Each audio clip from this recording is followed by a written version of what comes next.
You're listening to Liberty Buzzard with Dustin Hammett and Thomas Umstattd Jr. And today we have some breaking news, at least breaking as we record this. The Supreme Court has ruled on the cake speech wars of the 2000s. I think that as historians study this period of time, they won't be remembering our beautiful electric cars, our self-driving cars, our technology, our smartphones. They will be talking about the cake speech wars, what you can and cannot put on a cake, and can you force somebody else to put something on the cake that they disagree with. I don't know how cake makers got stuck in the middle of this political war, but I find it super fascinating. Yeah, it's definitely fascinating, and it's kind of interesting how it came about. But keep in mind, this is a case that's been going on, how long? 6 years now? It took 6 years to get to the Supreme Court? When the case was started, gay marriage was still illegal according to federal law, which is actually one of the things that they talk about in the Supreme Court decision. So for those of you who haven't heard, the Supreme Court ruled that it is indeed illegal, or that the Colorado government did act improperly in punishing somebody who didn't want to put a gay marriage message on the cake, or make a special cake for a gay wedding, because they felt that it was compelled speech. And not just compelled speech, but that it was unfair. The ruling was unfairly enforced. So, for instance, the same tribunal, it's not actually what it is, but they are acting like a tribunal. People would come to cake makers and want to put an anti-gay message on a cake. And the cake baker would say, no, I don't want to put an anti-homosexual message on this cake. And it would go before the tribunal. And the tribunal's like, yeah, that's fine. No one can force you to say something against gay marriage. And it's like, wait a minute, that knife can't cut just one way. That's not how the law works. You have to apply the law fairly regardless of who somebody is. And forcing people to say stuff that they disagree with is a violation of the First Amendment. Like, it would be as bad as telling them that they couldn't speak at all. It's worse, actually. Yeah, that's exactly right. I remember I did it 15 minutes ago, but I was looking through some of the comments. I got the news via Twitter, and I was looking through the Twitter mob, and the news source that I had, it's pretty left-leaning, so most of the people on there were decrying the decision, talking about going back to Jim Crow era, et cetera, et cetera. And here's the big problem. I'm a very live and let live kind of guy, right? And I don't believe that the government coming in and saying, telling people who they can and cannot work with is the right thing to do. I think the market's going to sort itself out. Do I think it's a right thing to do? Not necessarily, but if the market says that you're being a jerk, you know what? The market's going to punish you and you're going to go out of business. But to have the government come in and say that you have to do this or you have to do that, it's a slippery slope. Because then, where does it end? Where does it end? That's my big question. And it actually hurts the case. So if you're for equality and equality of marriage, you need to remember that a man convinced against his will is of the same opinion still. And if you use the force of the government to force that person to pretend to agree with you, he will harbor his lack of agreement in his heart, and the other shoe will eventually drop. This is where the pendulum of society comes from. And now, not all issues are on a pendulum, right? There's no one of any consequence who's in the pro-slavery camp, or even in the pro-Jim Crow camp, right? You don't see those kinds of signs, and not just because there's a law, but even if you didn't have a law, I don't think you'd see whites-only anything anymore, because the backlash, the free speech of the people of the United States would be so loud that company couldn't continue to exist. And, just because you can't use the sword of the state to accomplish your objectives doesn't mean you can't still boycott. It doesn't mean you can't still protest and use all of these other means of free expression. The beautiful thing about free speech is that if there is speech that you don't like, the solution is not less free speech. It's more free speech, right? The Supreme Court ruled this when the Klan wanted to have a march down, Washington, D.C., and some people were trying to block it. And and this is years ago, and the Supreme Court said, what the Klan stands for is terrible. But the answer is not less speech, it's more speech. And so the Klan had their little march, and they had, 50 people, 100 people there marching in their stupid little, outfits. And there was like 10,000 people protesting against them. And I was like, that's what we want. That's a much more powerful image than those 10,000 people passing a law so that the 100 losers couldn't do their little march. So I think that more free speech is the answer here. I completely agree with you, Thomas. And here's the thing about the speech, freedom in general. Freedom, most people don't realize freedom's really hard because it means you don't only get your way, but other people get their way too, and you have to work together. You got to tolerate. No, I just want freedom for me and my people. Exactly. I don't want freedom for those other losers. Exactly. No, freedom's really hard. The freedom of speech is one of the hardest freedoms to have because exactly what I said. You have to be able to tolerate it from everybody. And I think. But what if somebody hurts my feelings? Don't I have the right not to have my feelings hurt? No, you have a right to speech. There's nothing in the Constitution that says you have a right to not have your feelings hurt. Nothing in there that says that. I really like what I got a quote here from Justice Kennedy from the decision, which I haven't read incomplete yet, but I think you've read the executive summary. It says, these disputes must be resolved with tolerance, without undue disrespect to sincere religious beliefs, and without subjecting gay persons to indignities when they seek goods and services in an open market. So, now that I read about it, that last part was kind of ambiguous. Because, what does it mean to without subjecting gay persons to indignities?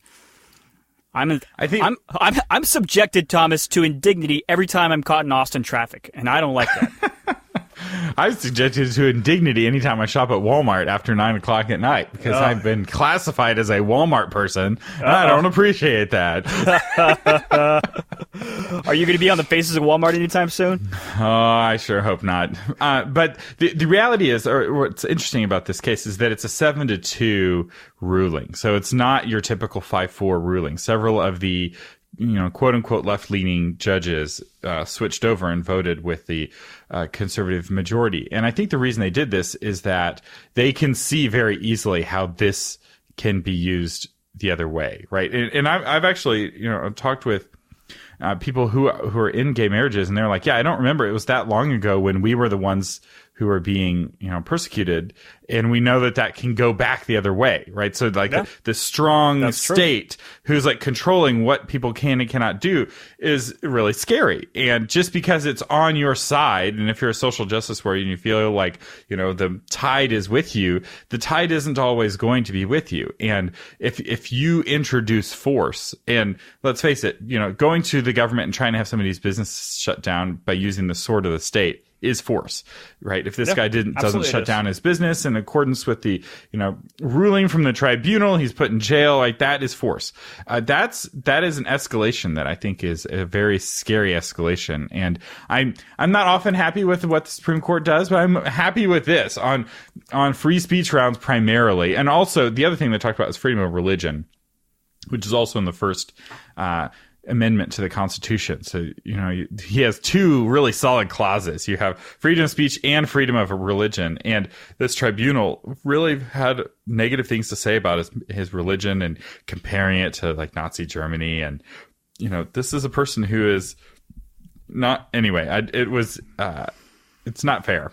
No, I agree with you. I'm glad that they ruled this way. And I think that people get that confused. Yes, we have a doctrine in the United States, separation of church and state.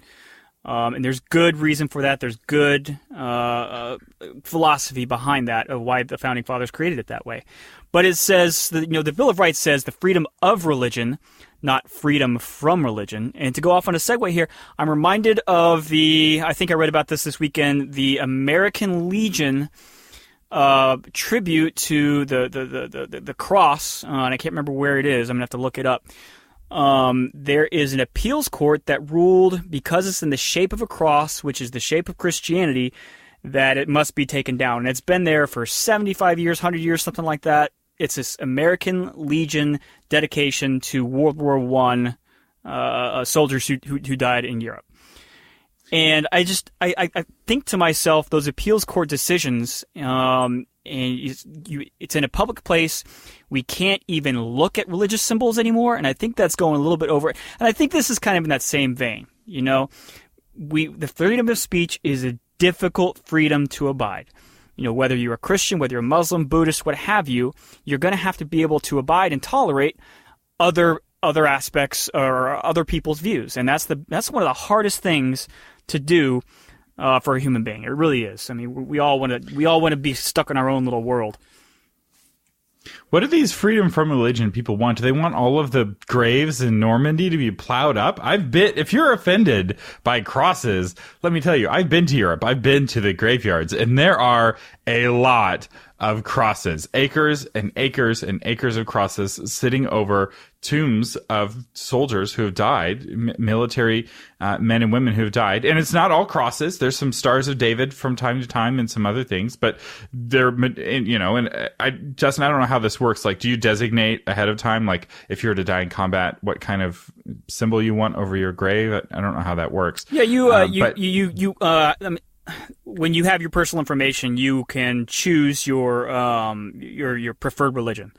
So obviously, if you're Catholic, you choose Catholic. If you're Buddhist, you can choose Buddhist. Yeah, you can choose your preferred religion. It used to be on dog tags. I think it still is. Obviously, for the reason that back in the good old days when they would bury you where you died, they would just look at your dog tags and see what religion you were and put that appropriate sign up there. So yeah, I think that answers your question. It does. So, how dare they? How dare they challenge these symbols? It's okay for you to put up new symbols, but don't destroy what's already come. I just think that's so obnoxious. And the other shoe is going to drop, and I don't think they're going to like it when it does. No, and that's exactly right. It's a very slippery slope, and I think we both know that. You start taking down statues and monuments, that were erected 100 or even 50 plus years ago. Where do you stop? Do we suddenly become ISIS? Do we suddenly become Al Qaeda, where we start blowing up Buddhist statues that were carved thousands of years ago because we don't agree with them? I mean, where does it stop? That is pretty much what it equates to me. Is you have Al Qaeda over there blowing up these ancient Buddhist statues that were in the side of a cliff face, and you have social justice warriors that want to take down a cross because they don't agree with it. People are going to call that hyperbole, but frankly, I just don't see how that much of a difference. I don't think it's that big of a stretch.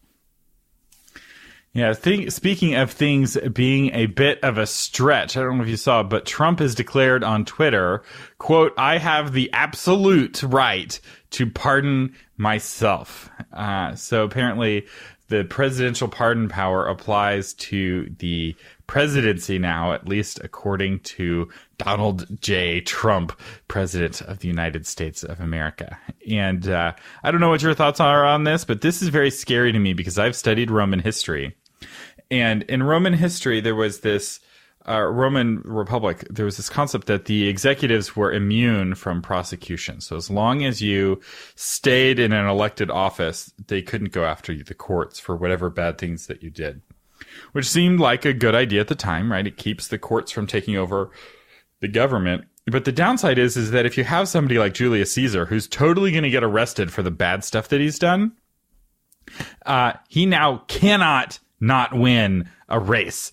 And he's basically forced to take over the entire Roman Republic and turn it into an empire in order to stay out of jail. It's like, you don't realize what you're doing. This is not a good idea. So I think it's a really tricky question, and I don't think it's been legally defined. I'm not a constitutional scholar by any stretch of the imaginations, but I don't know if it's really ever been discussed. Can a president legally pardon himself? And I guess there's only one way to find out. Yeah, so whether or not he can has not been tested, right? Because most presidents have the decency to resign if there is allegations against them. Like Nixon at least had the decency to resign from office after he, was caught doing what now is really minor stuff. Yeah, right? The stuff that Nixon was doing was like normal activity for the Clinton campaign. That was normal activity for the Trump campaign. And yet Nixon, who we traditionally think of as a scumbag, he had the decency to resign. He wasn't like, "Oh, I'm president, I can pardon myself for the white water scandal." And it's like, "Oh yeah, there was no problem here." And that's really scary. Now, here's how it will work. So let's say that sure, the president has the right to pardon himself. It doesn't say in the Constitution that he can't pardon himself. That doesn't mean that he can't still be impeached and removed from office. So the pardon only helps him with certain kinds of laws, and it doesn't. It's only criminal law. No one's saying that it supersedes the act of Congress and the act of the Senate. And I'd be very curious to see if he's able to if this were to happen.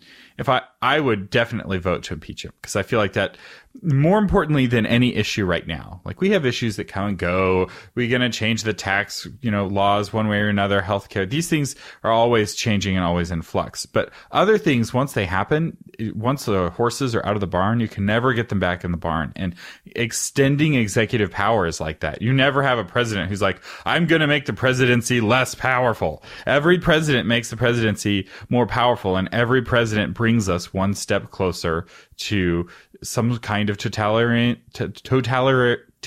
form of government. That one's a hard one to say. It's hard to even think about. This is America. Totalitarian dictatorship. Now, I'm not saying that Trump is a totalitarian dictator. Oh, that's a hard one. It is a hard one. But I am saying that he's brought us one step closer. But so did Obama. Obama, had his private army that he had, and so did Bush. And the president that took us the most steps towards it was the first Roosevelt, believe it or not. He was the first one who really expanded the role of the executive. And all of the presidents, more or less, since him have been doing the same. And that's a scary trend. And it's a trend that Trump is doubling down on. So while, H.W. Bush may not have done that much to expand the power of the presidency, Trump is doing every single thing he possibly can to make the executive stronger. And that is not what America is. America is not about a strong executive. We fought a war against a strong executive. We called them kings in those days, and we created a system government so that we would never have a king again. Thomas, I go back and forth on Trump. Some days I think, man, he's just dumb. And then other days I'm thinking, he's not dumb. He's an evil genius. Like, is Kim Kardashian dumb? Maybe she is, but in a certain way, she's kind of an evil genius because she's dumb driving all the way to the bank. So I go back and forth on Trump. As far as him being able to pardon himself, I kind of wonder if that's just a shtick that he's pinning in the ground, kind of in a Scott Adams evil genius way. I don't know if it's something that he would actually test. But there's only one way to find out. But the beauty of our government is the checks and balances. And if it's something that needs to be tested, I guarantee you there's going to be a lot of people out there that are going to want to contest it. So am I scared of him pardoning himself? Not necessarily. Because what is he going to pardon himself from? What are the accusations that we were discussing here? It's collusion with Russia, right? To win the election. Is that the accusation that's your understanding, right? The Russia scandal, which is totally not a story. Russia is. So if you look at what Russia was doing, just a real quick tangent on this, Russia would host a protest and they would host a counter protest. And Russia would be behind both of them. Yeah. Russia isn't pro-Trump. Russia is pro-chaos. Exactly. Sure, right. Russia was doing things to promote Trump. Russia was also doing things to promote Hillary, and specifically trying to promote the loudest, craziest voices on the far right and the far left. That's what Russia's trying to do. You can't defeat the United States militarily, but you can create a civil war that causes the United States to ignore you for a long time so you can do whatever you want in Eurasia, which is actually what Russia wants. Russia doesn't want a strong Trump presidency. They want this Russia controversy to go on as long and as loud as possible, because that, again, weakens the United States. Okay, so back to Trump. No, and you're exactly right. So, I mean, it's not like he's pardoning himself from, a Kevin Spacey House of Cards type of murder. I don't think he's going to pardon himself from pushing someone in front of a train. So, I mean, we're talking about degrees of badness here. But we're also talking about precedent. So let's say he doesn't push somebody in front of a train, but let's say the next president is, let's say it's Hillary Clinton, just for example. Let's imagine she's going to live for another 30 years. After 8 years of Trump, Hillary runs again. She finally gets her win. And now she's president with all of the powers of the executive that Trump gave her that didn't exist before. That is what's the scary thing. So sure, you may love Trump and everything he's doing is the best. But remember, he is not going to be president forever. There's going to be somebody after him. And the Democrats are going to have another president. This is how this works. Sometimes it's a Republican, sometimes it's a Democrat. And never give power to the president that you're not okay with the other party having when it's their term in office. I guess I'm just not overly concerned with it because that power I'm not particularly concerned with. I don't see, and maybe I'm being naive, but I don't see a president committing a murder while that president is sitting in office and then pardoning themselves. I don't see that as something that could potentially be survived, especially in this day and age, you know? I don't see that happening. So I guess I'm not overly concerned with it, especially in my mind when I'm thinking to myself, the whole Russia thing's kind of ridiculous. Because it's like the Democrats saying, you know, you can't meddle in our elections, only we can meddle in our elections. And yeah, so I think the whole thing's kind of silly. And I think a lot of it's just Trump bluster. Would he ever actually do it? I don't know. I mean, we have to sit here and wait and see. We can't exactly indict the man before he's committed the crime. I will say that's part of his genius, though, is that you never know what's bluster and what's real. Because he often will hide reality behind what sounds like a lot of bluster. And so it's very difficult to predict what he is going to do. And I feel like with North Korea, that's actually been very effective. That whole what is real, what is not, throwing up lots of smoke, right? You don't know where he is. He's like a ninja in the night. That's like, exactly right. It's been very successful. Is the meeting going to happen? Is it not going to happen? I don't know. But Kim Jong-il's definitely nervous. It is Un. Yeah. So anyway, we want to know what you think, whether it's about the first story about the cake. Is it a good thing that you can now no longer force your cake maker to make a cake they don't want? Or is this moving us backwards into the era of Jim Crow? And of course, Trump pardoning himself. Good idea, bad idea. Let us know in the comments at libertybuzzard.com.